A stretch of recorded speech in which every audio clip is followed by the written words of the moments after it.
I jumped in before anyone else could answer. No, sweetie. We didn't order too much at all. Don't listen to a word she said. I never imagined that just because I'd spent all the money on my own card, Sandra would use it as an excuse to humiliate my parents like that. We sat in the room a while longer before finally leaving. But the moment we reached the front entrance, the floor manager came jogging after us. Excuse me, Mom. You still have an unpaid tab. My parents both turned to look at me. Amanda, didn't you already pay? I was just as confused. I did pay. I swiped my card. I pointed at the cashier from earlier. Ask her. The manager handed me a bill. Your own table has been settled, yes, but there's another table that hasn't been paid for. I looked down at the bill. It was Sandra's table. The manager said, the woman told us to put it on your tab when she left. I held that bill in my hand, shaking with rage. Sandra hadn't gotten her free meal off my card, so she'd gone straight to shameless fraud instead. She'd dumped a $1,300 bill on me, without saying a single word.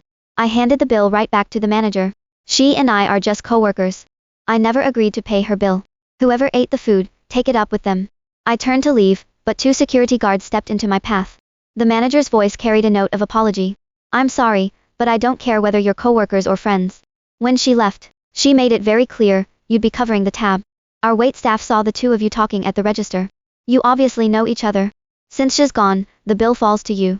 I was shaking with anger. She says I'll pay, and you just take her word for it. Nobody thought to check with me first. By that logic, any random stranger could walk in and stick their tab on someone else, and you'd all just go along with it. The manager turned and looked at the young waitress standing behind him. She kept her head down, her voice barely audible. I forgot to confirm. The manager gave me a weary look. That was an oversight on our employee's part, I'll admit. But from what I can see, you and your coworker are on good terms. She even gave us your phone number when she checked out. On top of that, after dinner she followed you into your private room. You two must be close. Tell you what, I'll knock 5% off the total. Just settle it for your coworker, and let's not make things difficult for my staff. I laughed. He said I was making things difficult for him. They hadn't bothered to verify a single thing, before shoving a bill in my face that had nothing to do with me. And now I was the one making things difficult. Right then, my phone buzzed with a WhatsApp message. I opened it. Sandra, don't think that just because you maxed out the card, you've got one over on me. Consider this dinner a little less than tilde, followed by a smirking emoji. Fine. Fine. Fine.